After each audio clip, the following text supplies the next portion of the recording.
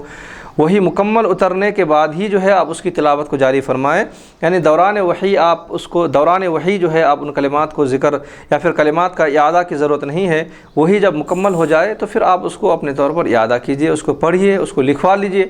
تو یہ آپ کر سکتے ہیں۔ لیکن وحی کے دوران جو ہے آپ جو ہے اس طرح سے کلمات کا اپنے زبان سے ادا کریں گے تو تھوڑا مشکل ہوگا کہ جبرائیل علیہ السلام پڑھتے رہیں گے پھر آپ بھی پڑھتے رہیں گے، تو یہ تھوڑا مشکل معاملہ ہوگا ان کو پڑھنے کے لیے بھی، آپ کو سننے کے لیے بھی۔ تو بہرحال دو آدمی جب گفتگو کرتے ہیں تو طریقہ بھی یہ ہوتا ہے نا کہ ایک آدمی گفتگو کرتے ہیں، دوسرا خاموش سنتا ہے، دوسرا گفتگو کرتا ہے تو پہلا والا خاموش سنتا ہے، تو اگر دونوں بھی اگر ایک ہی ساتھ گفتگو کرنے لگیں تو یہ تو جھگڑے کی نوعیت ہو جائے گی، پھر یہ گفتگو نہیں رہیں گے۔ تو بہرحال رب تعالیٰ نے یہاں پر فرمایا کہ نبی کریم صلی اللہ علیہ وسلم آپ جو ہے قرآن کے جب تک وہی مکمل نہ ہو جائے، جب تک وہی تکمیل تک نہ پہنچ جائے، تو آپ جو ہے قرآن مقدس کی تلاوت میں آپ عجلت نہ فرمائیں یا انتظار فرمائیں، یفرغ جبرائیل من ابلاغہ، کہ حضرت جبرائیل علیہ السلام جب قرآن کے پہنچانے میں جب مکمل کر لیں گے، جب آپ وہ قرآن کے پہنچانے میں اب اور وحی کو جب وہ مکمل اتار دیں یا پھر مکمل وحی کی تلاوت کر چکے ہیں، تو جو ہے آپ اس وقت تک انتظار فرمائیے اور آپ کہیں اپنے رب سے یہ دعا کہیں۔ اللہ تعالیٰ ایک دعا سکھا رہا ہے تمام بندے مومن کو، خود یہاں پر حضور صلی اللہ علیہ وسلم کہلوایا جا رہا ہے کہ وقل رب زدنی علما، اے نبی کریم صلی اللہ علیہ وسلم اپنی زبان مبارک سے آپ یہ کہیں کہ رب زدنی علما، اے ہمارے رب میرے علم میں اضافہ فرما، میرے علم میں زیادتی فرما۔ تو حصول علم اور زیادتی علم کے متعلق اللہ تعالیٰ نے اپنے نبی کو یہ تلقین کی، نبی کو یہ تعلیم دی کہ اے نبی آپ مجھ سے علم کو، کثرت علم کو مجھ سے آپ مانگیں، کثرت علم کا آپ مجھ سے سوال کریں، مجھ سے آپ مانگیں کہ اللہ میرے علم میں اضافہ فرما۔ تو حصول علم اور اضافی علم اللہ سے مانگیں، کوئی قباحت نہیں ہے، بالکل یہ سنت مبارکہ ہے کہ بندہ بھی اپنے رب سے جو ہے یہ دعا کریں، رب زدنی علما، دعا کریں بالقرآن، قرآن کے ذریعے سے علم دے، فَكُلَّمَا أُنزِلَ عَلَيْهِ شَيْءٌ مِّنْهُ زَادَ فِيهِ عِلْمُهُ، تو جب جو ہے آپ کے اوپر جو وہی نازل کی جائے، کوئی چیز نازل کیا جائے تو زیادہ بھی علم ہو، تو آپ دعا کیجئے کہ اس کے ذریعے سے آپ کا علم میں اضافہ ہوگا۔ تو علم کی اضافہ کے لیے آپ اللہ سے دعا کریں۔ وَلَقَدْ عَهِدْنَا إِلَىٰ آدَمَ، پھر یہاں سے جو ہے مفہوم کو دوسری طرف لے جایا جا رہا ہے اور دوسرا مضمون یہاں سے شروع ہو رہا ہے، اور مضمون یوں ہے کہ وَلَقَدْ عَهِدْنَا إِلَىٰ آدَمَ۔ جی ہاں، اس مضمون شروع ہونے سے پہلے میں ایک بات عرض کرنا چاہتا ہوں کہ اس کے متعلق ربی زدنی علما بھی جو آیت مبارک آئی ہے کہ اللہ مجھے، یعنی اللہ تعالیٰ اپنے پیارے حبیب صلی اللہ علیہ وسلم کو تلقین فرما رہے ہیں کہ اے میرے حبیب علم اضافے کے لیے آپ دعا فرمائیے۔ تو اس آیت مبارکہ کے متعلق پروفیسر ڈاکٹر شیخ الاسلام علامہ طاہر القادری صاحب نے مجالس العلم، یہ جو سیریز چل رہی ہے فی الحال پریزنٹ رائٹ ناؤ، تو اس مجالس العلم میں آپ نے بڑی نفیس اس کی تفسیر فرمائی ہے، اس کے نکات بیان کیے ہیں۔ تو سب سے پہلے آپ یہ فرماتے ہیں شیخ الاسلام ڈاکٹر طاہر القادری صاحب قبلہ کہ دیکھیے اللہ تبارک تعالیٰ قرآن مجید میں اپنے بندوں کو یہ تعلیم دے رہا ہے کہ تم میری نعمتوں کا شکر کرو، یعنی صرف شکر جب تم کریں گے تو اس میں اضافہ کروں گا۔ تو نعمتوں کے شکر میں اللہ نے اضافے کی ضمانت دی ہے اور اضافے کا وعدہ فرمایا ہے، اور جو ناشکری کرتے ہیں تو ان کے لیے عذاب کی بھی وعید ہے، سزا جو ہے کا ذکر کیا گیا، اللہ ان سے ناراض ہو جائے گا۔ اور تو پھر اس کے بعد جو ہے وہ فرماتے ہیں شیخ الاسلام کہ اب یہاں پر اللہ تبارک و تعالیٰ اپنے پیارے نبی، اپنے محبوب حضور صلی اللہ علیہ وسلم سے مخاطب ہو کے فرماتا ہے کہ اے میرے پیارے، یعنی دوسرے جو چیزیں ہیں وہ شکر کے ادا کرنے سے نعمتوں میں اضافہ ہوتا ہے، وہ تو ہے، لیکن علم ایک ایسی چیز ہے کہ یہ صرف شکر کرنے سے اس میں اضافہ نہیں ہوتا، بلکہ اپنے علم اضافے کے لیے آپ دعا کیجئے فرمایا۔ بے شک۔ تو یہ علم ایک ایسی چیز ہے جو صرف دعا کرنے سے ہی اللہ تبارک و تعالیٰ مزید اس میں اضافہ فرماتا ہے۔ تو اس کی بڑی بہترین آپ نے تشریح فرمائی ہے، منعون لفظ بلفظ تو میں بولنا مشکل ہے، لیکن اس کی اور اچھی وضاحت انہوں نے کی ہے، بس میں مختصر سا بے شک بے شک۔ دیگر نعمتوں کے متعلق اللہ تعالیٰ فرما رہا ہے قرآن مقدس میں لئن شکرتم لازیدنکم، اے میرے بندو اگر تم شکر کرو گے تو میں تمہیں نعمتوں میں اضافہ کر دوں گا۔ لیکن علم ایک ایسی نعمت ہے جس کے متعلق اللہ تعالیٰ نے خصوصی طور پر فرمایا کہ یہ بھی نعمت ہے، مگر اللہ سے دعا کرو اضافہ کے متعلق۔ اور یہاں پر خود نبی کریم صلی اللہ علیہ وسلم کو سکھلایا جا رہا ہے کہ آپ یہ کہیں کہ میرے علم میں اضافہ فرما، حالانکہ اللہ تعالیٰ نے اپنے نبی کے علم کے متعلق فرمایا کہ وَعَلَّمَكَ مَا لَمْ تَكُنْ تَعْلَمْ وَكَانَ فَضْلُ اللَّهِ عَلَيْكَ عَظِيمًا۔ اے نبی صلی اللہ علیہ وسلم، آپ جو چیز نہیں جانتے تھے اللہ نے آپ کو تمام چیزوں کا علم دے دیا، رہتی دنیا تک، قیامت تک، جنتوں تک، سب کچھ، ہر چیز اللہ تعالیٰ نے آپ کو بتا دیا۔ وَعَلَّمَكَ مَا لَمْ تَكُنْ، جن چیزوں کا علم آپ کو نہیں تھا ان تمام چیزوں کا علم اللہ تعالیٰ نے آپ کو عطا فرما دیا۔ اگر فرق ہے تو یہ ہے کہ اللہ کا علم ہے تو وہ لامحدود ہے، حضور کا علم جو ہے وہ محدود ہے۔ خالق اور مخلوق کے علم میں بس یہی فرق ہے، رہ جاتا ہے کہ اللہ کا علم کو احاطے میں نہیں لایا جا سکتا، ولا یحیطون بہ علما، لیکن اللہ نے اپنے نبی کو جو وسعت علم عطا کیا ہے، ہم امت اور عام بندے اس علم کی گہرائی تک اور اس علم کے تہ تک نہیں پہنچ سکتے ہیں۔ بس یہ ہمیں ایمان لانا ہے کہ اللہ تعالیٰ نے اپنے نبی کو وہ سب کچھ دیا جو اللہ کے نبی صلی اللہ علیہ وسلم کو نہیں معلوم تھا، نہیں جانتے تھے، تو تمام چیزوں کا علم اللہ تعالیٰ نے اپنے نبی کو عطا کر دی۔ پھر یہاں پر بندوں کی تعلیم کے لیے بھی ہاں دراصل جو ہے یہاں پر وہاں تو اللہ تعالیٰ نے اپنے نبی کو ایک اس کے طور پر فضل کے طور پر فرمایا وَكَانَ فَضْلُ اللَّهِ عَلَيْكَ عَظِيمًا، یہ آپ پر اللہ کا خصوصی فضل ہے کہ آپ کو اللہ نے تمام چیزوں کا علم عطا فرما دیا۔ اب یہاں پر جو ہے بندوں کے متعلق یہ کہا جا رہا ہے کہ علم ایک اللہ کی ایک صفت ہے جس کی بنیاد پر انسان مقام اعلیٰ کی طرف گامزن ہوتا ہے۔ انسان کی فضیلت اور اشرفیت کی ایک جو بنیاد ہے وہ علم ہے۔ انسان علم کی بنیاد پر جانوروں سے ممتاز ہوتا ہے، دیگر قوموں سے ممتاز ہوتا ہے۔ تو علم انسان کے ترقی کا ذریعہ ہے، انسان کے ممتاز ہونے کا بڑھ جاتا ہے۔ انسان اور جانوروں میں جو تفاوت فرق ہے علم کی بنیاد پر ہے کہ انسان عالم ہوتا ہے۔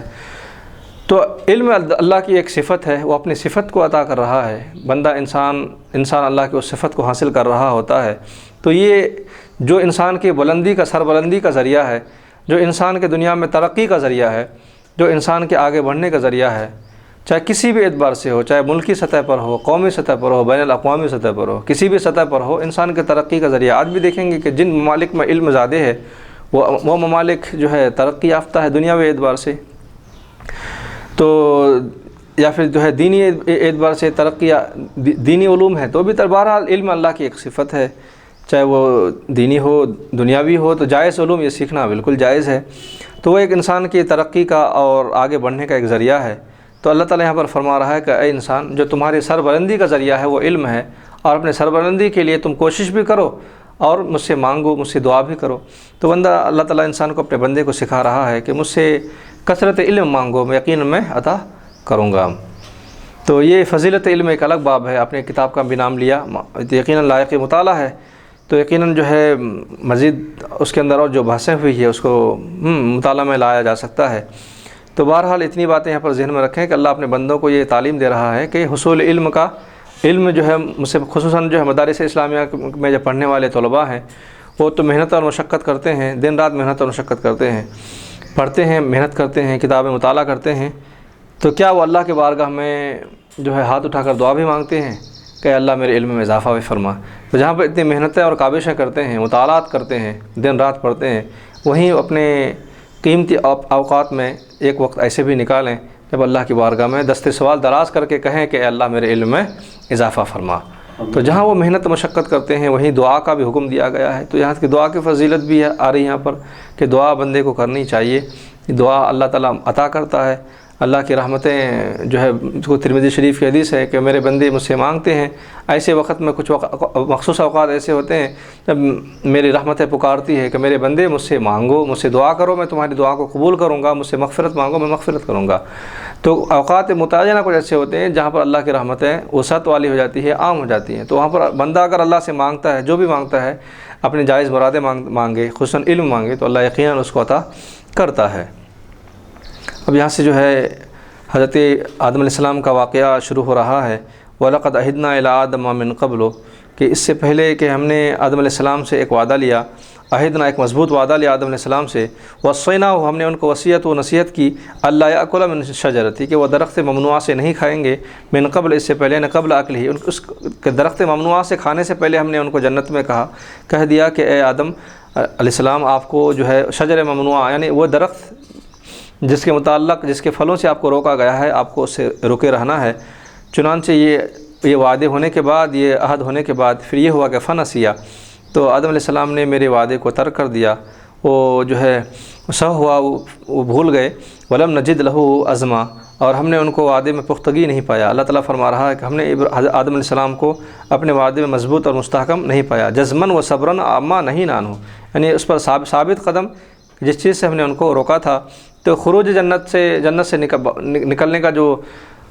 واقعات ہیں وہ بڑے تفصیل طلب ہیں، بس یہاں پر پھر اسی بات کو دوبارہ یاد دلایا جا رہا ہے کہ ہم نے آدم علیہ السلام سے ایک وعدہ لیا، لیکن آدم علیہ السلام اس وعدے پہ مکمل نہ اترے، بلکہ انہوں نے اس درخت ممنوعہ سے کھائی، اور کھانے کے بعد پھر وہ یہ ہوا کہ وہ